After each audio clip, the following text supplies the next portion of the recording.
नमस्कार शेतकरी मित्रांनो, मी सुमित. आपली माती आपली लोक या यूट्यूब चॅनलमध्ये तुमचं पुन्हा एकदा स्वागत आहे. शेतकरी मित्रांनो, आज आपण आलो आहे हरभऱ्याच्या प्लॉटमध्ये. आज आपण आजच्या या ब्लॉगमध्ये एक नवीन बघणार आहोत शेतकरी मित्रांनो. ते म्हणजे हरभऱ्याची साठवणूक आणि मार्केट रेट यावर्षी कसे राहणार आहे आणि साठवणूक कशी करावी हरभऱ्याची, जेणेकरून हरभरा चांगला निघावा, मार्केटमध्ये विकायला गेल्यानंतर माल दिसावा आपला. तर याच विषयावर आपला आजचा व्हिडिओ आहे शेतकरी मित्रांनो. तर आपल्या चॅनलवर कोणी शेतकरी मित्र नवीन असेल, लाईक सबस्क्राईब शेअर नक्की करा शेतकरी मित्रांनो. तर चला तर व्हिडिओला सुरुवात करूया. व्हिडिओ शेवटपर्यंत बघा, व्हिडिओ थोडा लंबा होऊ शकतो. तर बघा शेतकरी मित्रांनो, आता ह्या आपला चना आहे जाकी 9218. या हरभऱ्याला आजच्या डेटमध्ये झाले 91 दिवस पूर्ण कालावधी पूर्ण झालेला आहे शेतकरी मित्रांनो. बघा, हे खालची जमीन थोडीशी आपली मुरमाटी आहे, हलकी जमीन आहे, आणि वर तर थोडी याच्यापेक्षा भारी जमीन आहे, म्हणजे काळं रान आहे, तो तिथं हिरवाच आहे. तर आता हरभरा सोंगणी कशी करावी, तर बरेचसे शेतकरी मित्र काय करतात, हरभरा चांबट सोंगतात. तर का चांबट सोंगतात, की आपले घाटे गळाले नाही पाहिजे म्हणून. आणि हरभरा जर चांबट सोंगला ना शेतकरी मित्रांनो, जसा माझा हरभरा आहे बघा, तुम्हाला ह्या सोंगणीसाठी आलेला दिसेल, पण ह्या सोंगणीसाठी आलेला नाही आहे. तर बघा, ह्या चांबट हरभरा आहे, हे बघा, ह्या चांबट हरभरा आहे बघा, चांबट असे याचे जे हे झाड आहे, हे मुळीच नाही आलेलं आहे, हे मुळीच नाही आलेलं आहे.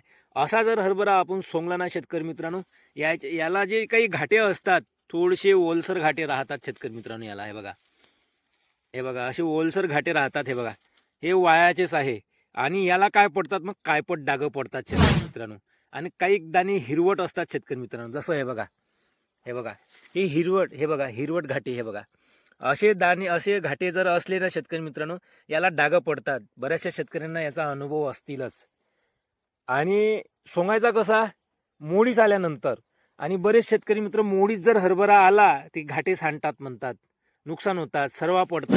तर याच्यासाठी एक काम करायचं शेतकरी मित्रांनो, ज्या हरभरा जास्त मोडीस आलेला आहे, जास्त कर झालेला आहे, काय करायचं, 10 मिनिटं एक शीप लावायची शेतकरी मित्रांनो. 10 ते 15 मिनिटं एक शीप लावायची. पूर्ण जिथपर्यंत आपलं शेत जसं ओलीत करत आलो आहे, तसं जिथे कर झालेला आहे तिथे शीप लावायची. फक्त 10 ते 15 मिनिटं ओलीत झाला आणि बंद द्यायची करून, आणि सोंगणीला सुरुवात करायची. म्हणजे तो हरभरा थोडा चांबट येईल, घाटे घडणार नाही, त्याच्यातही नुकसान होणार नाही. पण हरभरा केव्हाचाही मोडीस आला पाहिजे शेतकरी मित्रांनो. हरभरा मोडीस येईल, त्याला असे ठिपके ठिपके कायपट ठिपके आपल्या दाना दिसणार नाही. आता काही आपले हरभरे वाढलेले आहे शेतकरी मित्रांनो, एक दोन घाटे बघूया आपण. हे बघा, आहे असा असा हरभरा आला पाहिजे शेतकरी मित्रांनो. असं हे जे घाटा आहे तो पूर्ण कडक झालेला पाहिजे. हे बघा, याला म्हणतात. हे बघा, अशी शायनिंग आली पाहिजे. याला कोणते डागा आहे का, काळपट नाही आहे, काळपट डाग. असा जर हरभरा असला, असा जर ठस भरलेला हरभरा असला, आणि ह्या जर आपण मार्केटमध्ये नेला, ह्या जर मार्केटमध्ये नेला, याच्यात कोणतेच डाग दिसणार नाही, ठिपके दिसणार नाही, काळपट ठिपके दिसणार नाही. का नाही दिसणार, पूर्ण आपण हरभरा येऊ दिला, मोडीस येऊ दिला, म्हणून ठिपके दिसणार नाही. आणि याची आपण साठवणूक करू शकतो शेतकरी मित्र. हा हरभरा साठवणूक करू शकतो. याच्यात थोडंसं मॉइश्चर राहते, ओलसरपणा राहते, पण हा हरभरा खराब नाही होणार, कारण की मोडीस आलेला होता, पूर्ण दिवस घेतलेले होते त्यांनी. आपण हिरव्या अवस्थेत, चांबट अवस्थेत हरभरा सोंगलेला नाही आहे. आणि साठवणूक कशी करायची शेतकरी मित्रांनो, बघा, एक कट्टा घ्यायचा, 60 किलोचा कट्टा घ्यायचा आपला बारदाना, आणि त्याच्याच आकाराच्या साहाय्याने मार्केटमधून एक पन्नी आणायची. जाडी पन्नी भेटते, त्या पन्नीमध्ये ते पन्नी आपण याच्यात टाकायची, काच्यात पोत्यामध्ये टाकली, आणि त्याच्यात भरायचा आपलं हरभरा भरला, पन्नी पॅक करायची, आणि कट्टा शिवून घ्यायचा. पन्नीले छद्र पडायचं नाही, पन्नीले फक्त चुमडी बांधायची, चुमडी टाईप बांधायचं अंदर कट्ट्यामध्ये, आणि कट्टा सेल पॅक करून ठेवायचा आणि ठेवून द्यायचा. आणि वर्षभर हरभरा तसाच राहील शेतकरी मित्रांनो, काहीच होणार नाही, घुबडं पडणार नाही, काहीच नाही, आणि पीठ पडणार नाही. तर अशा पद्धतीने आपण साठवणूक करू शकतो. आणि हा हरभरा मार्केटमध्ये जर भाव कमी असेल, आपल्या हरभऱ्याला असं जर वाटत असेल एप्रिलमध्ये मेमध्ये हरभरा भाव वाढणार, तर हा हरभरा आपण जास्त दिवस ठेवू शकतो. ह्या लालसरही पडणार नाही, हा तसाच राहील शायनिंग. 2-2.5 महिनेपर्यंत हा हरभरा तसाच राहणार शायनिंग. जर तुम्ही चांबट हरभरा सोंगलेला असेल, तर डाग पडणार, आणि तो हरभरा जास्त दिवस राहणार नाही शेतकरी मित्रांनो, त्याच्यात नक्की घुबड पडणार. अशा पद्धतीने जर तुम्ही साठवणूक केली, तर नक्कीच आपल्याला जर मार्केटमध्ये भाव कमी दिसले तर आपण भाव नंतरच्या महिन्यात वाढून घेऊ शकतो, जास्त दिवस ठेवू शकतो. बरेचसे शेतकरी म्हणतात की आपला हरभरा थोडासा हिरवा होता, थोडासा चांबट सोंगण्यात आला, बरोबर नव्हता, तर हरभरा खराब होईल तर विकून टाकावा, असे बरेचसे शेतकऱ्यांची गडबड होते. पण गडबड करू नका शेतकरी मित्रांनो. या पद्धतीने जर तुम्ही सोंगलं नक्कीच आपल्याला फायदा होईल. आणि यावर्षी भाव चांगले राहणार आहे शेतकरी मित्रांनो. आता बघूया आपण मार्केटमध्ये यावर्षी काय भाव राहील. तर बघा, मार्केट यावर्षी 6-6.5 पर्यंत आपल्याला नक्की बघायला मिळणार. कवा बघायला मिळणार? जोपर्यंत नाफेड चालू होणार नाही तोपर्यंत. एकदा काही नाफेड चालू झाले की आपल्याला भावामध्ये तेजी दिसणार शेतकरी मित्रांनो. फक्त नाफेड झालेले पाहिजे चालू. नाफेडचे भाव आहे केंद्र सरकारचे शेतकरी मित्रांनो, नाफेडचे 5,875 रुपये भाव आहे. जर नाफेडची खरेदी चालू झाली तर नक्कीच आपल्याला भाव पाहायला मिळतील, तेजी मिळतील. का मिळतील? कारण की हरभऱ्याची मागणी आहे, तसंच हरभऱ्याचं उत्पादनही कमी झालेलं आहे शेतकरी मित्रांनो. का कमी झालं उत्पादन कमी? हे बघा, वरची फुलं जानेवारी महिन्यात वरचे फुलं पूर्ण ढगाळ वातावरणामुळे करपले होते, जळाले होते आणि मुळकूज भरपूर आलेली आहे. बरेचसे शेतकरी मित्रांचे मला कमेंट येत आहे शेतकरी मित्रांनो की मुळकूज भरपूर आहे, मुळकूज आहे. आणि मुळकूज जास्त प्रमाण असलं की घाटे अवस्थेत ती झाड वाढून जातात शेतकरी मित्रांनो. आणि ढगाळ वातावरणामुळे, थंडी कमी असल्यामुळे आणि घाटे भरण कमी झालेली आहे. शेंड्यावरचे घाटे भरणार नाही शेतकरी मित्रांनो आता, कारण की बरेचसे तापमान वाढलेलं आहे.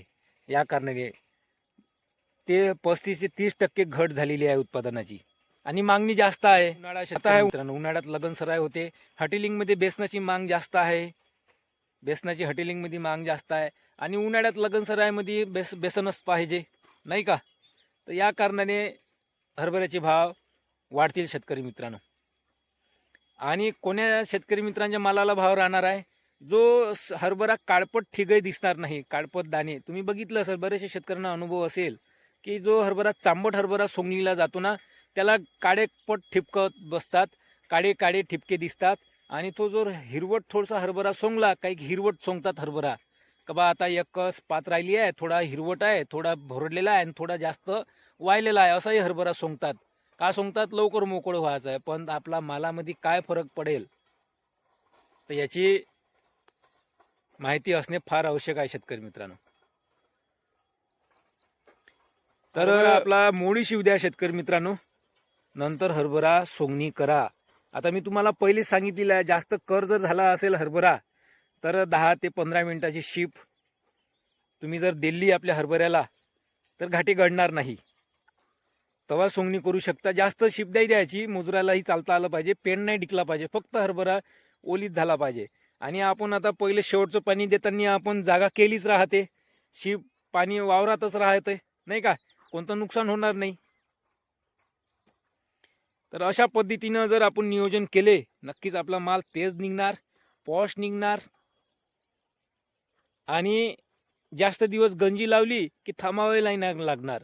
तर बरेचसे शेतकरी मित्र गंजी सोंगून घेतात, 2 दिवसानं सोंगतात, म्हणजे 2 दिवसानं उचलतात. सोंगून घेतात पहिले, नंतर 2 ते 3 दिवसानं उचलतात. का? तर माझा हरभरा चांबट आहे. तर तसं नका करू शेतकरी मित्रांनो. तुम्ही ज्या दिवशी सोंगणी चालू केली ना, तो दुसऱ्याच दिवशी उचलू शकता.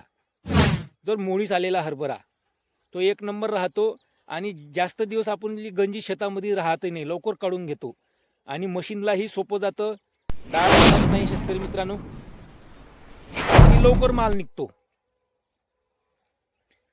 कुटारातही दाणे जाणार नाही, व्यवस्थित कंचा माल निघतो आपला आणि काळकही जास्त पडणार नाही. ज्या शेतकऱ्यांचा हरभरा शेतकरी मित्रांनो थोडासा चांबट राहतो तर काढताना मशीनमधून काळक जास्त मारते, चांबट नाही पाहिजे. तर ह्या होत्या शेतकरी मित्रांनो आजचा व्हिडिओ. कशी वाटली तुम्हाला माहिती? तर माहिती आवडली असेल नक्की लाईक, सबस्क्राईब, शेअर करा शेतकरी मित्रांनो. तर यावर्षी नक्की भाव वाढतील आणि साठवणूक या पद्धतीने करू शकतात शेतकरी मित्रांनो तुम्ही. तर माहिती जर तुम्हाला आवडली असेल लाईक, सबस्क्राईब, शेअर नक्की करा. तर पुन्हा भेटूया नेक्स्ट व्हिडिओमध्ये शेतकरी मित्रांनो. धन्यवाद.